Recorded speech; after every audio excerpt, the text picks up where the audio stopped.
From New York City, the epicenter of the epidemic. My throat's a bit scratchy. I'm a bit clammy, but I don't think I have COVID. I have not left my house in a month. I don't know. I am joined today by a very special guest, the illustrious, the magnanimous, the benevolent, the charitable, the giver of life to nurses. He gives life to the people who give life.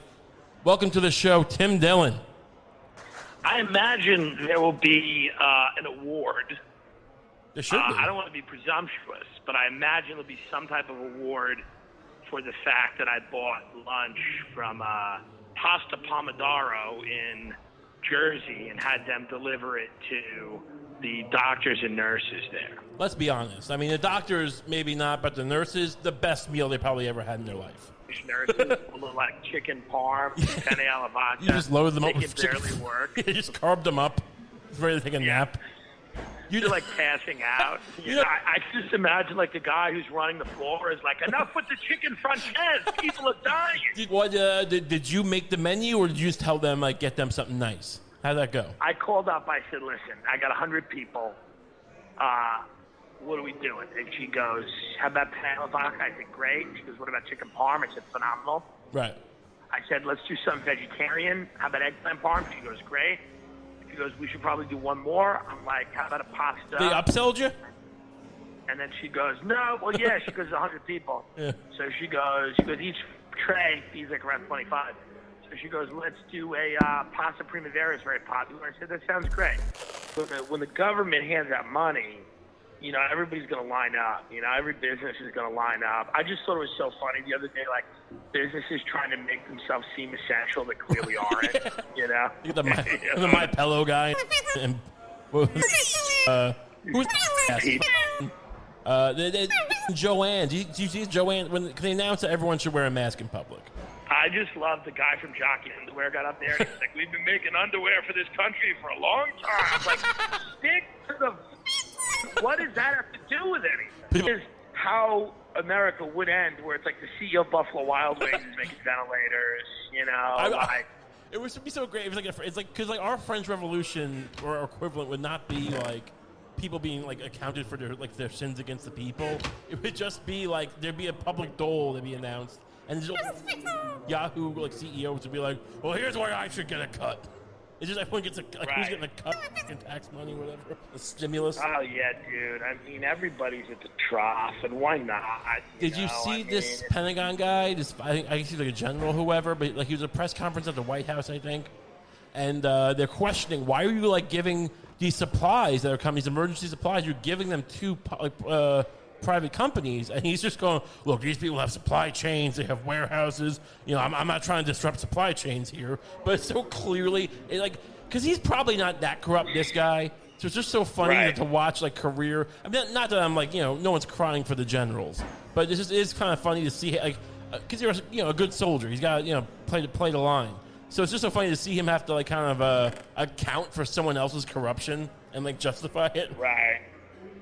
They're making us everyone wear masks, or asking everyone to wear masks. And so Joanne, you know, Joanne's Fabrics, that store where you go to buy, like, you know, cotton to make Fabrics, yeah. So they announced that they were donating, or like scrap, like the materials to make masks to the hospitals with you know, kits, like to show you how to make them. And then some employee leaks. They just this stuff is all coming out of the clearance bin. This isn't real shit. It's just like, I love the idea of like Joanne's just like donating their trash. Or like, hey, why don't you use this in the hospital? Yeah. I mean, we're such a, you know what's interesting about, you know, this country in the position that we're in right now, is that it's kind of hilarious that, like, you know, we weren't even in a recession before this. Like, things were so good before this. Right. That, like, even with 9/11, like, we were on an economic downturn. Like, things were obviously 9/11 was a paradigm shift. But, like, you know, there's something interesting about the idea of we were, like, riding the highest we've ever been. Now we're heading to the lowest we've ever been. And it was, like, almost overnight. It was, like, 1 week. And there was nothing prepared. To be fair, I mean, like, look, in 06, 07, like before the '08 crash, you know, people were able to like refinance their houses, and there was tons of like opportunity. Like the wealth was shared on that, and like there was tons of people, like, you know, builders, contractors, everyone's getting refis, people buying, you know, and sort of using that money to like do whatever, you know, go on vacation in addition to, you know, whatever. In this one, it's purely, it really was just a pure stock inflation boom. It really wasn't. I'm not saying the economy was completely fucked, but a lot of people were holding. I mean, ever since. I don't know what the veracity of all this, but they've been saying since the '08 crash, like most of these people, you know, are holding 2 or 3 jobs for the job they had before. You know, I mean, to make the same amount of money. We they had know before. that. You know that. Yeah. Economists know that. People that follow things know that. I'm talking about like on Main Street, the attitude that like things were so good. Not for everyone, and it don't. You know, obviously there's no health care and they're rotted out, but there was never any of that. You know what I mean? Like there was never any of that. So like just cash on hand. You work a shift at a restaurant, you walk out with $300. Like that coming to zero. Like the job, they don't exist. Like jobs literally vaporize. Like they don't exist anymore. Like, oh, you worked at a resort? It doesn't exist. You worked on a cruise line? It's criminal now. Like, it's just from the highest, like, from just things are good to things are, it's like beyond bad. They're like over. And no one knows when they're going back to happening. It's just a weird psychological, like, I talk to people that still feel kind of in shock. Like, people have this weird attitude where they're like kind of like, what happened? It's like you really just got stunned. It's like you fell off your bike, you got hit, you don't know what happened. People still aren't processing what's happened. Well, look, I'm a relatively informed. I'm not, you know, I don't read the news as much as I should per se. But I'm a reasonably informed guy. People don't think I'm an idiot. And even up until like a week or two before, I knew about the virus. I heard about it. I skimmed some articles. But yeah, I was on the podcast saying like, look, I'm not like telling people not to worry, but like stop panicking. And and look, I'm never gonna, you know, I'll be getting murdered. Lucy will, you know, be shot in front of me. I'm like, don't panic, it's gonna be fine. I don't like to panic per se, but it came out of nowhere. Even if you kind of were looking at it, I mean, maybe I don't know if it should have.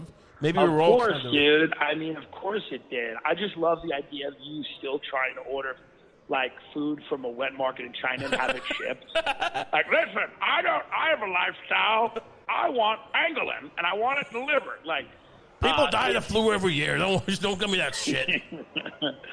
I mean, it's just like overnight we're in this weird situation where I'm like, I don't know. You know, here's what's funny about this whole situation. And I mean, I don't know that it's funny because it's the end of the world, but it is kind of funny.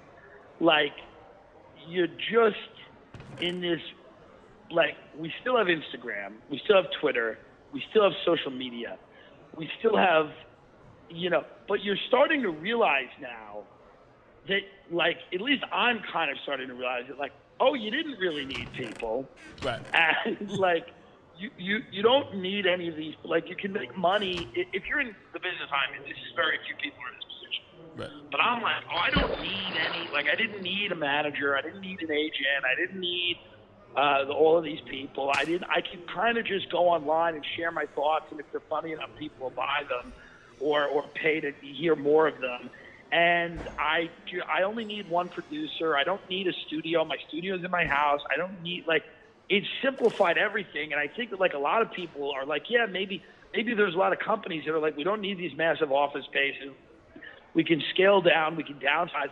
I'm like, I don't need to fly every weekend and do stand-up comedy. Like, I love stand-up, but, like, I'm killing myself flying every fucking weekend to do stand-up comedy. It's ridiculous. Like, I can just kind of simplify and pare down. And I mean, that's a luxury position to be in, sure. 100%. But I wonder how many people are having that thought where they're like, yeah, I don't need. How many friends do you? Let's be honest. How many friends do you really miss? I mean, I only have like 2 friends, and I barely see them. Well, this is what I mean. It's like you don't miss a lot of, dude. You don't miss a lot of people. That's what's interesting. No, look, you miss the freedom to, like, go out and go places, you don't miss a lot of people. People say that human beings are social animals, but I've never thought so. I've never felt that myself. Right. I never. Right. I mean, look, there is a thing though. I do remember like when I was in my early 20s. I guess part of it's living with your parents, because like I couldn't stay home. I wanted to get out. Now like the young people disgust me. If a restaurant packed with young people or a theater packed with young people. Way before this. I mean, now it's just, you think about, you hear everyone coughing, you're freaking out, if it was even, but I can't stand joy. Young people's joy, I find aggressive. So, I just. Well, it's ending. It's Yeah. ending, which I like. Like, it's hard to say. It's so hard to make any predictions because nobody knows where this will go, Sure. And this, really, every system, every red light on every system is blinking red. Everybody's using, people using words like depression. It certainly seems like an economic death spiral. Sure. But it doesn't feel like one yet. Like, Right. It doesn't feel hopeless yet. There's hope. We're also heading into the summer. There's something that feels even more hopeful just about the summer than if this was happening in September and we were heading into a long winter. And whether that's true or not, I'm sure it's purely just in our heads, but there's something about us that we associate the summer with freedom. I got to be honest with you. These hospitals don't know this is coming yet, but I'm sending a bill for that food. You going to mark it up? You going to make a profit? What if I sent a bill for the food? What if I sent a bill to the hospital for the food? Like an invoice? You should be on What your do I put in podcast an every invoice? week, going after them like you're like Lenny Bruce, just like talking about the cops on stage, just like reading invoices on stage. Yeah, I'm like, and I just call the guy, I start yelling. I'm like, what did you think this was? I did you a favor, you piece of shit. I got that food delivered. You thought I was going to pay for all of it? Hey, we're all suffering here. What's wrong with you? I'll take you to small claims court. Like, it would be amazing if I did that, I mean, honestly, Like, if I was like, look, I was like, the rule of law can't break down in addition to everything else. We have to kind of maintain some civility. So like these guys, these hospitals have had too good for too long. These doctors have had too good for too long. Someone's got to hold them to account. I mean, listen. we spent a lot of years talking about the hustlers and the scammers. Wait, you like making a casserole? What's that noise? I'm trying to find a pan, and I guess I could just put that. I just bought a frozen pizza. I'm just going to put it in the oven as is. I don't need to put it on a sheet. No, put it on the grill. Yeah, it'll be better. It'll get crispier. I have a friend who's a realtor in New York. She said people are ready. Going to her quietly and going, put me on the market. Get me out of here. I'll take a loss. I just don't want to hold anything right. I want out. They want out. There are people that are holding their apartments and they realize they're not going to be able to sell them at any type of profit for years, Yeah. Years, 24 months minimum. But then there are people that are like, I will take a loss. I just don't want to carry the cost of having this apartment. I want out. I want to be liquid right now for whatever's coming, and I need to cash out even at a great loss. So a lot of people are just going to get the fuck out. And a lot of people that are listening to the show know that I am a real estate developer. Sure. And me and you both run Thor Equities, which is a hedge fund. Well, and we're doing quite well. We're involved in a lot of pandemic adjacent. We always do well. That's what we tell our clients. Mostly because, as I tell them, the stocks are fake. Yeah, listen. Thor Equities, we've got. We say, hey, just get it done. That's our, What were you saying before I cut you off? Everybody's been talking about the commercial real estate crash that never came. Right. This is since 2008. Everybody's been writing about it, the death of malls, the death of brick-and-mortar retail stores. You saw a transition from, we always joke around about these shitty, pop-up stores and these experiences and, we're all of these, the cereal store, and it's all this bullshit. Which are you know what I mean? Like they're packaging nostalgia, and it's not enough. It's not just a store. It's here's a DJ, and I'll jerk you on. It's like a whole thing, and a lot of that came somehow replace, but it never materialized. People still wanted to go out, even though Amazon was taking a large swath. People still wanted to leave their home. They want to go to the M&M store. They love the Well, they M&M still store. wanted to shop. Right. A lot of it was tourism. By the way, which is now dead. Yeah. But it's been the thing that everybody's talked about forever, and now it just seems like the logical culmination of every trend that everyone imagined, plus a stay-at-home order. I mean, there's a stop-work order where, consumption's dropped completely, and now it's just like, how do these businesses come back? I mean, you got to open up. You would think that it would, e-commerce is so big, but in the years leading up to this, Amazon just gobbled up so much of the marketplace, and then probably Walmart and Target and a few other places are a distant second. But because when the internet was e-commerce, not quite the internet, but when e-commerce became a big thing, and I guess during the tech boom in the 90s and early 2000s, there were tons of stores. You would go to different weird little websites. I went to college with a guy who was a millionaire. He was 18 because he made his DVD website, and I went to it. It was a complete garbage website, but I mean, people his things were $1 cheaper than everyone else, and you were able to do that. And then Amazon, what are you fucking working a goddamn steam engine? What? They're making a pizza. Okay. This hospital boat. I mean, people now for a moment, I've talked a lot about this hospital boat. I've stoked a lot of fear with the hospital. I've said that it's probably gonna mow people down. It's gonna bulldoze. Obviously, I'm joking. Someone, a train engineer near you in the port of Los Angeles, where we were about a month ago. We took a trip over there. And this is not some Yahoo homeless guy. This is a guy who apparently is driving the train. He thought the hospital boat was some kind of invasion ship, and maybe it's a Q guy. I don't know, but he tried to do a high-speed derail into the hospital boat in L.A., which I find and that's scary. But it's also what did these elite people think was going to happen when you just fed everyone garbage and drugs for years, and then lied to everyone just enough so that everyone would develop somewhat understandable deep wells of paranoia, and then take everyone's money. It's you have a population now of paranoid schizophrenics who've been running on cheap credit and sugar for their entire lives, and now they don't have any money, and now they're trying to fight a war with you, and they don't even know how, so they're trying to derail trains and shit. I mean, it's going to get crazy.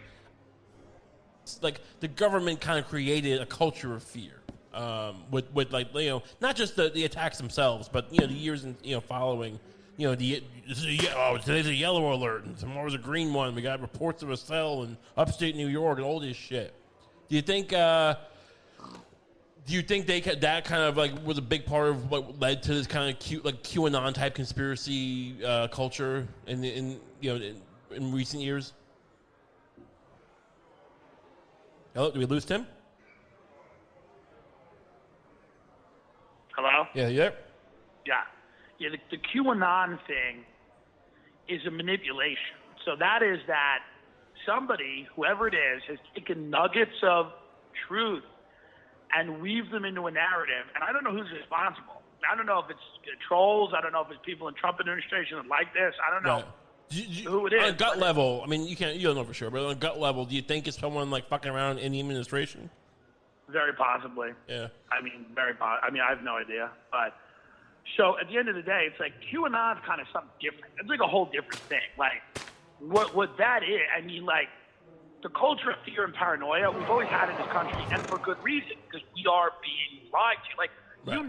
Gutturally you're being lied to here. You just don't know how and why. You don't know how and why, but you know it's all bullshit. You just know it is. You just instinctively know it's fake. And you just don't know how. So anyone that kind of weaponizes that very defensible instinct that you have, because you're again, the amount of coincidences you just have to ignore. Kennedy, Martin Luther King, Bobby Kennedy, all of these things that just have happened, right. Iran Contra, this, that, the other. You have to ignore all of that, and you just have to go, the amount of shrugging you have to do to believe that you're being dealt with honesty in this country is, your shoulders would break. So, but then you get to a point with QAnon, which is interesting, where somebody goes, let me take nuggets and kernels of all that, and let me convince people.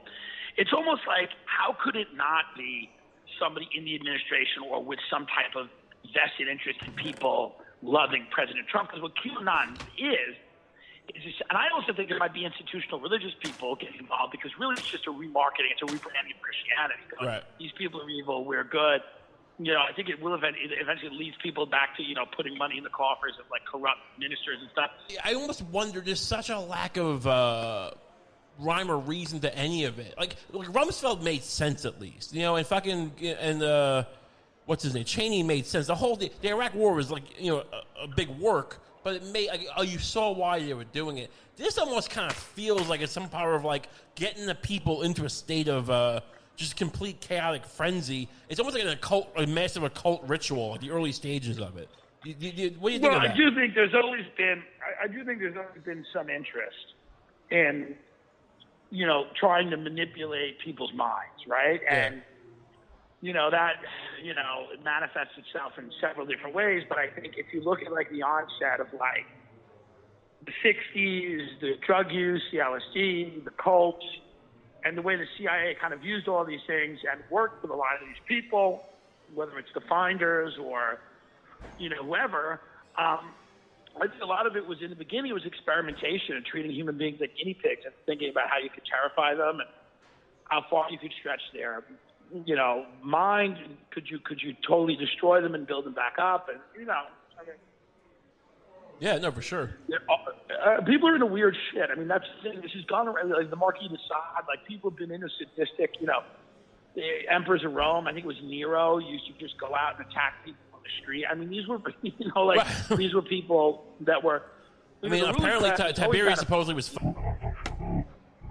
That's. God, that's what I didn't hear that. I used to read a lot of Roman history. The problem is, like, even back then, the guy who wrote that was a guy called Tacitus, who wrote. You're sitting in the COVID yard, you're saying Tiberius, and they're like, "Can you shut your mouth, please? People are sick here. You're like, I don't have COVID. I'll tell you right now, I don't have it. But I just came in. And you're just talking about all this shit. I mean, the ruling class has always had a predilection for incredibly, dark and twisted shit. Well, the problem is they look. You can't work your whole life or have your dad work his whole life and leave it to you for nothing. You need. It sounds terrible, but you need to have a perk, the more permissive society gets, you got to start looking like you need to be able to do something that no one else is allowed to do. I guess that's part of it. I guess it's part of it. It's been going on forever, though, so I think maybe it's more innate. Like, we're just. There's something in our species, maybe that, and I don't think it's exclusive to rich people either, but I think a certain percentage of rich people are just pedophiles and or sociopaths. Yeah. And they're able to control it and conceal it, and like they're able to facilitate it. And it's hard to say, but there are occult people. I think it's darker than people realize. My whole problem with Q is like the whole thing is just a broad brush of like everyone in Hollywood is a pedophile. Saying that's not true. But if you said that like pedophilia was a massive problem, it's a way. It's even if you went as far as to say it's part of the way that they arrange certain hierarchies in society and shit. I'd be like, yeah, I'm probably with you on that. In terms of like when you look at the way that it's used to blackmail people, what the like we're supposed to believe that like what happened. Right. What happened in his mind that made him, and at least coincide. At least W, not that he was just a cokehead and a partier, but at least he had a fake come to Jesus moment. Like at least he pretended like he had he found God. Trump, there's never been a narrative where Trump all of a sudden gave a shit about any of this. Dude, if you explain QAnon to Trump, he'd go, human trafficking's very bad, big problem. He wouldn't care. I don't think he cares why the people support him. It's very bad. I made a lot of money on it, but it's very bad. It's a deep well of narcissism. It's like, and I'm a comic. I get it. Sometimes you win the way you want to win on stage, and sometimes it's an ugly win. Like you point at a guy in the crowd and go, "Look at this fat," and everyone laughs. Right.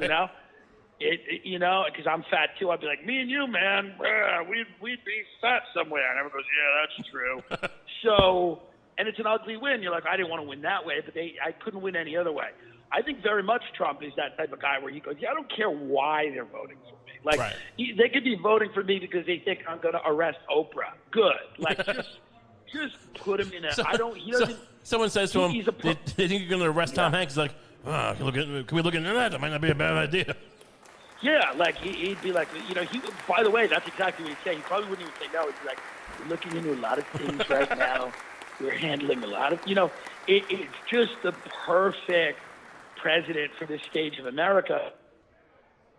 You look at the diehard Trump fan, the diehard people that truly believe in him, and what it is, you trace it back to a lot of it. You trace it back to the disappearance of not only religion, but of like community in this country, social clubs, people having any type of identity, people having any type of communal like outlets, like people just being lonely and alienated.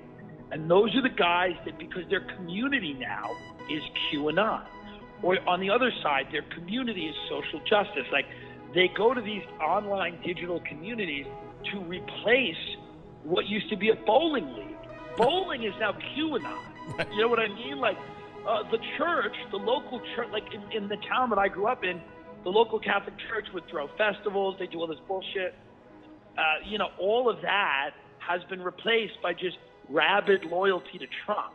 And it's like, oh, this is what happens when you hollow communities out of anything that bonds them together, and you just have people that are alienated, that don't even know who their neighbors are, that feel alone. Then they go online and they're like, well, I want a community. And then they quickly find these echo chambers of people that are charismatic. It's the same reason you have, you know, those Islamic fundamentalist preachers. If you watch them, fucking great. They're like, wow, this guy's really good. Like, one of my favorite Islamic fundamentalist preachers is a guy in Brooklyn, and you watch him, and his whole sermon is his defense of taking first class. He's like, it is nice to have nice things, yes. And everyone in the mosque is like, yes. He's like, God wants you to have these good things, these nice things. Like, and he was so funny and affable. You're like, oh, this is what we have. We just have alienated, lonely people that are Donald Trump's the most successful of these narcissists, but they're everywhere. Whether it's Gary Vaynerchuk or who, like, people are taking you in because you don't have a family and you don't have friends anymore. That you used to have friends that you would meet at the local bar. You know, all of these shows, whether it's King of the Hill, Family Guy, The Simpsons, no one has 4 or 5 friends anymore that they go to the bar with. Like, nobody even has that. So people now are just so, I think, alienated that it's a wide open market for people to just build cults. We really should get into that game. I mean, you know, we're starting here, but yeah, I mean, I'm trying, but I like to make people laugh too much. I can't, like, it's hard for me to be like, so much of it, here's you're right. how you're going to make money, guys. So much of it is, I mean, of the best guys, if you take a step back, is funny. It's the most impressive thing about some of these guys is that they don't break to laugh. They don't start cracking up. Correct. That's it, dude. That's why I couldn't really do it. Like, the most, you just hit the nail on the head, big time. The greatest skill of a guy like Gary Vaynerchuk is that he doesn't look at the camera and go, can you believe I'm saying this? Can you believe I'm doing and saying what I like? Can you believe I make a living like this? Like, I would respect the hell out of that guy who looks at the camera even once and like, guys, can you believe this? I mean, so much. I mean, I remember in college I read Dale Carnegie's that famous How to Make Friends and Influence People, and so much of it's like, you know, if you see it, you know, you're trying to sell this a guy something. Oh, he sees a fisherman. Start telling him about fishing and then asking him. I don't know. It's weird. Like, the level of insincerity that goes along with, like, success in this country. And it works. I mean, but like not only, but the Dale Carnegies of the world are the Dave Chappelles compared to the Gary Vee. Like, Dale Carnegie, they were actually saying something. Like, Dale Carnegie, even in what you just described, was giving you some kind of advice. Like, look at the fishermen, talk about fish. I mean, the generic horse shit that they peddle now, whether it's Ty Lopez or Gary Vaynerchuk, they don't even break, like Dale Carnegie or who's the big sales guy, Zig Ziglar. Right. They at least were like, all right, let me walk you through a sale. You sit down, you look at the prospect, you ask the prospect a question, you let him answer. They're at least going, dude, Gary Vaynerchuk, these guys are literally going out and going, crush it. Oh, no, but I wasn't even shitting on Dale Carnegie. I'm saying is, like, but to succeed in America, and he's right, you kind of have to be this false person. Like, you have to, and, like, because I would never, like, I would always, like, I looked at it and go, I see what you're saying, but I can't, in the good conscience, just like start like pretending I also fish or whatever, or start like pretending to give a shit. And some of it's also just I'm a fat slob. But I like going to the Continental Club in Austin, Texas, where there's 40 people. It's a bar, and I'm seeing James McMurtry. I don't think I'm better than the people that are at the Drake thing. It's just, for me, what's authentic for me is the McMurtry thing with 40 people in a bar in Austin, Texas, because it's like, that's as close to the reality of what that guy is as you can get, right? I don't want to see him at Carnegie Hall. Seeing him where he performs in Austin at midnight on Wednesday, to me, is like, that'll probably go down. And I've seen Bruce Springsteen at the Garden. I've seen amazing things. But it might be the best musical performance I've ever seen, because it was the most real. It's the most authentic. There was no corporate sponsors. There was no tickets. I think you walked in, you paid $5 or $10. Like, everyone was there to just hear music because they loved the dude. And it was over. It was a 2-hour show. It was fucking wild. He played so many songs.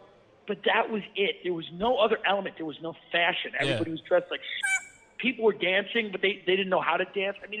When everything about it. Yeah. When I went to New Orleans, you go to Frenchman Street, not Bourbon Street, Frenchman Street, and like every bar you walk into, you buy a beer, and you're hearing the greatest music I've heard in my life, the greatest live music, and it's just nameless people doing stuff that blows your mind. And then it's a different world, and the music and the entertainment, and even what I normally consume. I'm not trying to be above it.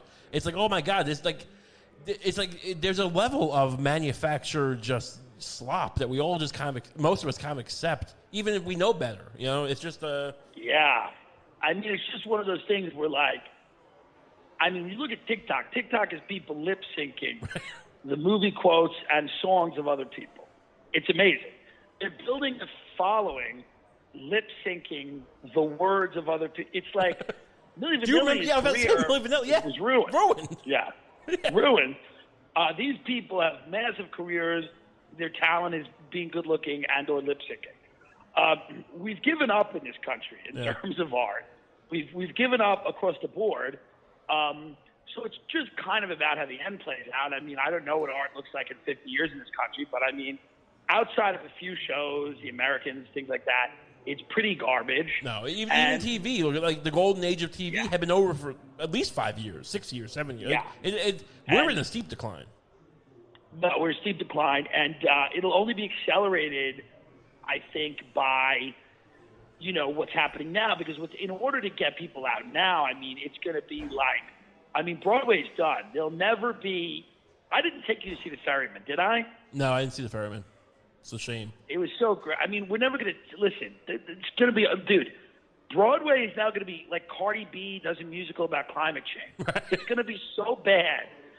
She's going to be like, the polar caps are melted. That ain't fucking good. It's going to be so bad that because that's the only way they're going to get people out. Doja Cat does Hamlet. Dude, they're not getting. You're not going to see an Arthur Miller play. I hope you are. You're not going to see A View from the Bridge. You're not going to see. And dude, that's sad, because already 60% horse. Yeah. But then you'd have 40% of Death of a Salesman, The Ferryman, original musicals that are still kind of good. It's ending. You hear Henry Kissinger writing articles trying to prop up globalism and everything. He's like, we need a world order. Shut up. Genocidal pig. How is that guy still? He's the only one still pumping. He's still, dude. He is. You're not kidding, dude. You want to talk about adrenochrome? That guy, he's the only one still going. We'll wrap this up. What do you think drives a guy like Kissinger to keep? Was he 90 now? What is he even? He's seen the world kind of decay. And all the moves towards at that globalism. level, so I think at that level, it's a guy that had such a huge influence for so long on the way the world actually worked. Yeah. And now I think it's, his version now is just writing op-eds and stuff. I'm sure he has a direct line that probably Trump and probably you think Trump listens to him, or he's just like, here's the accent, he just zones out? But this multilateral world order bullshit thing that they tried to build is falling apart very quickly. Trying to save face for history or for whatever. He's trying to be no, guys, this is good. These supranational organizations, are great, that don't respect anybody's nationhood, or, no, that's the way to do it. And every global system should be some weird financial system that people barely understand, and it just benefits the rich, and that's the move. It's such a thing. It's such a move of whatever these people are, these globalists, that for decades now, and it's not just a minority thing. Kissinger is known for being whatever he was under Nixon, and also as a war criminal. It's such a huge prevalent thing, and every generation with the Iraq War, they brought him back. With this, they're why don't they just have him take a curtain call and bring someone else out? I mean, this guy is tainted. But I think it also, I think you look at these guys, it's just kind of like this whole thing, whether it's globalism or not, it's just people that want to control more territory, larger swaths of the world. Yeah. It's the same thing as Attila the Hun. It's just the export now is not, it's put in a better package, but it's the same thing. It's just they want power. They want to own everything. They want to control everything, and that's why they hate Russia. And I'm not saying Russia's good, or I'm not saying Venezuela's good, or anything. But you just hate people that resist being in the system, right. And that's what it really, truly is. And that's why, guys like Kissinger are still firing off op-eds, because they're like, the system must be protected at all costs. That's really what these guys are invested in. Right. It's the system.